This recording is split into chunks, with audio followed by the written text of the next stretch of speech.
What's up, guys? Welcome back to the YouTube channel. I just got over here to the shop. We're gonna be working on this race car, trying to get it ready for small tire, no prep kings. We finally made the decision. I wanted to wait till the very last minute, but Kelly wouldn't let me wait till the very last minute. So we waited till 4 days before we decided for sure that we're gonna go. But we're gonna be out there on small tire Friday and Saturday. So hopefully it's gonna work out pretty good. I don't know if we got a car that can run with those guys, but there's a lot of upsides to us possibly going. Hopefully we'll be able to grow the channel some more.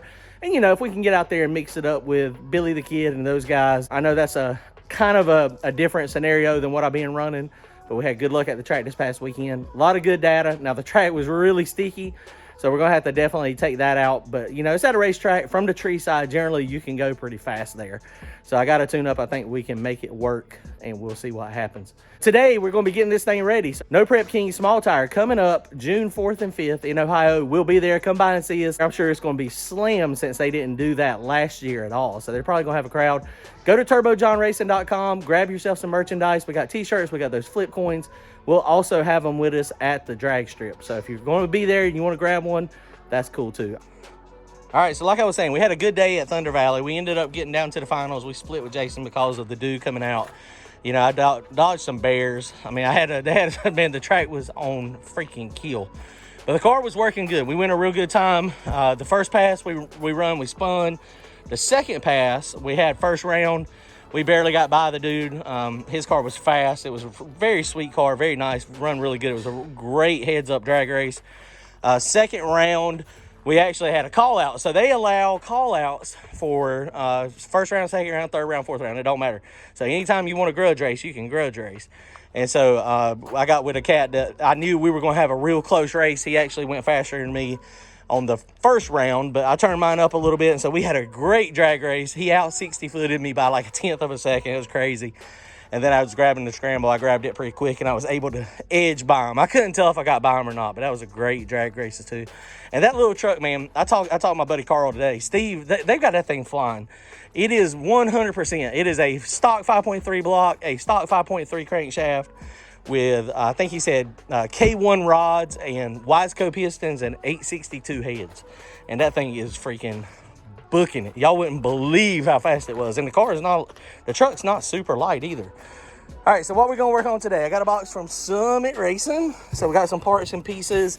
This is what I'm most excited about. That is a Davies Craig. You know, I've heard of these, and, you know, I just never put one on mine. So this is a water pump. This is the water pump that is going to be replacing. We've been running the Holley blue pump, and it's not been doing good. This thing flows like 30 gallons a freaking minute. It's crazy. And it looks like a little turbo. So if I can make this thing sit like this, oh boy. Anybody that comes by, be like, man, check out my turbo. But we're going to reduce it down. This is a 1-inch fitting here that screws in. And you can see down in there, it actually, I don't know if you can see the blades. Oh, it's like a little turbo in there too. It's a nice little water pump. It looks good. Apparently they have real reliability, a lot of reliability and really good pumps.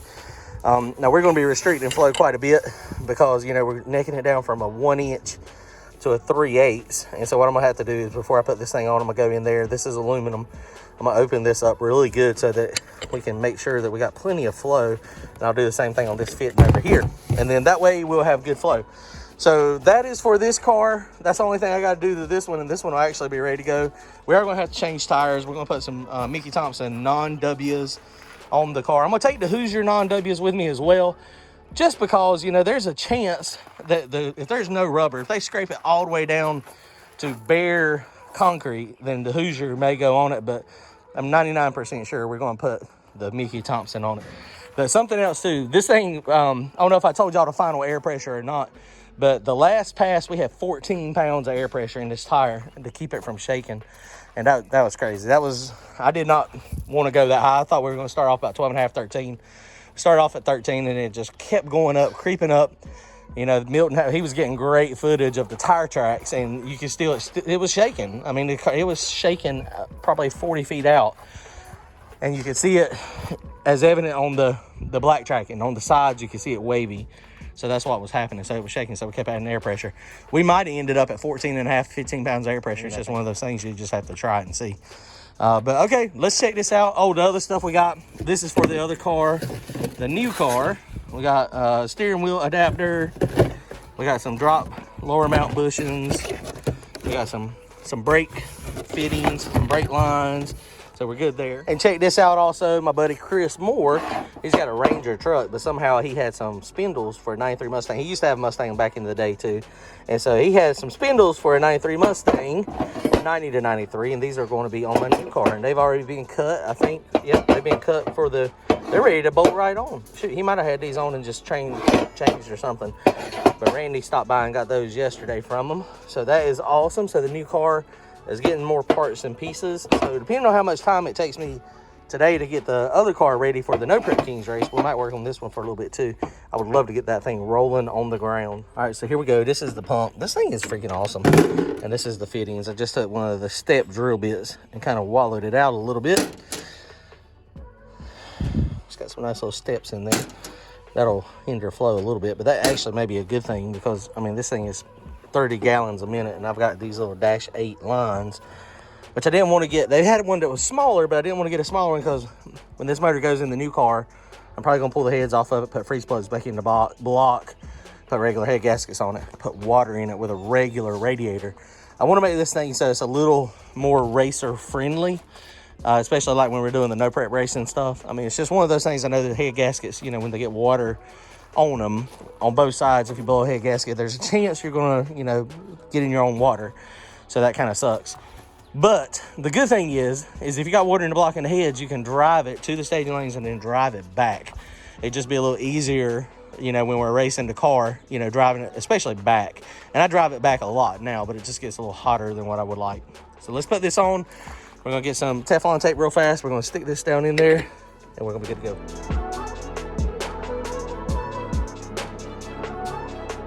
That took a lot longer than what I anticipated, but we finally got it done. You notice it's moved. The home has moved. So originally when I had that thing, the fuel pump over here, a fuel pump, it's just a regular Holley blue or black. So it can suck a little bit. It's got a little bit of power to be able to lift the fuel, or to, in my case, the water up out of the block.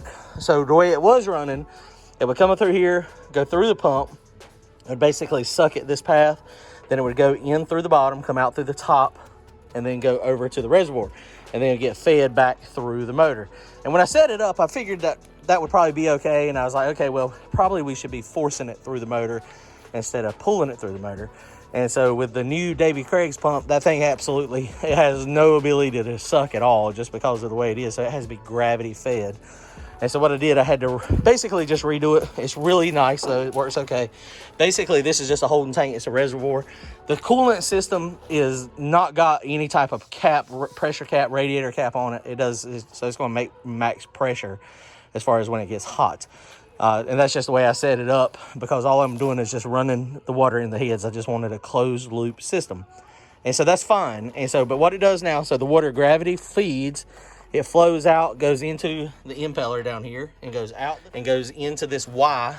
And then these two number 6s, and so this is a number 8, and that's a really small line, but it feeds these two number 6s into the back of the intake. And there's water all over the place now because I just spilled it, and when I had to drain everything, I had to refill it back up. But it goes into the back, it goes through the heads all the way to the front of the motor, and then it comes back up through the intake, and then it goes out the port where the thermostat used to be. And so then it comes over here and it goes through, and then it goes over to my radiator cooler. It goes over to my transmission cooler, and you know, it's just makeshift radiator for me right now. Goes back up, comes through, and then goes out the top. This thing is super quiet, and it moves a lot of water. Like, it's like a fire hose. But I was concerned that I would cavitate the pump, but it is not. Let me show you. So this thing is super quiet. You can hear the water.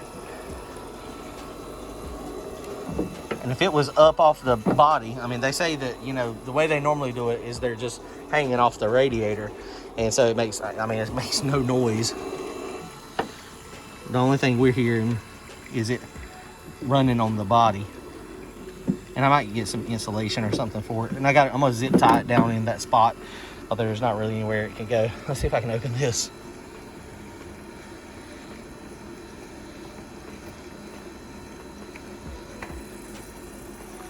So it is pouring. There's still a little bit of antifreeze in there, but man, like, woo, dude, it is like a stream.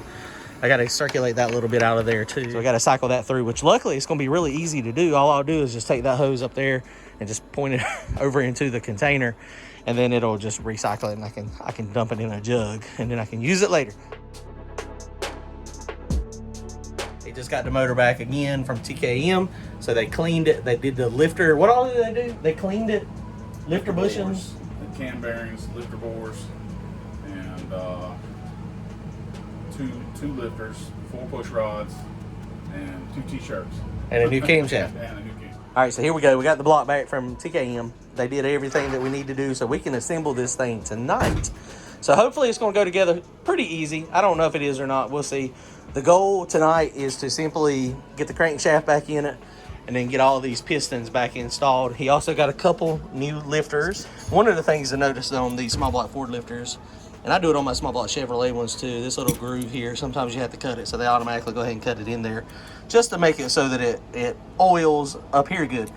The other thing that you have to do that you have to be careful of, you gotta look, if these lifters don't have forced pin oiling, like that one does, so that takes oil from the groove and it lubricates the bearing. And if it does not have that, then sometimes you have to, notch it, or it should get a little bit of oil anyway, but sometimes you want to get it a little bit more. So that's the reason they do these forced pin oilings down here. So the rods, everything cleaned up pretty good. There was a couple of them that they were a little scuffed up on the side from the material from the lifter when it failed. And that is actually the hole where it failed. We're just going to take a Scotch-Brite pad and clean it up, get it nice and smooth. It looks like it just got the coating mostly. All right, guys, we've got the crank in here. I'm not going to show y'all the whole build. We done that, well, like 2 weeks ago, it feels like. So we're just going to show you what we got as we go. Just piece it together. Won't be a very long video. Crank's in there. I have not torqued it down yet. So everything went back together nice and smooth. This nice Callie's crankshaft center counterweight. It's a bad to the bone setup. This has got the roller thrust bearing in it, so that we pointed that out before, so that's always a good thing. Caps are numbered. You always got to make sure tang to tang when you're putting these together. And what I mean by that is the tang on the bearings. So make sure that they are always together, and then you're set. So we're going to go through, torque this thing down. All right, guys, so the crankshaft is in. It is... Sorry about that, bud. All right. About got them fingers. So we always check it as you're putting it together, as you're torquing these things down. Make sure that it can spin, and so it can. I've already torqued them one time, so Randy's going to go back and re-torque them again. We're using this nice little snap-on tool torque wrench. It's awesome. It beeps and vibrates. That thing works great. So he's just verifying that they are torqued down, and we'll probably torque them down, honestly, probably at least one more time, just because I'm a little anal about not wanting to forget a main cap bolt or a rod bolt or something like that. So going through real fast, just torquing these, and then this is probably going to be our stopping point for tonight.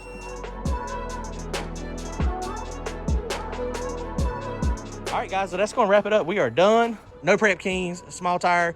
We're going to be there Friday and Saturday, so y'all come and see us. Go to turbojohnracing.com to grab yourself some merchandise. And hit that join button if you want to join us on our Wednesday night live feeds. Later, guys.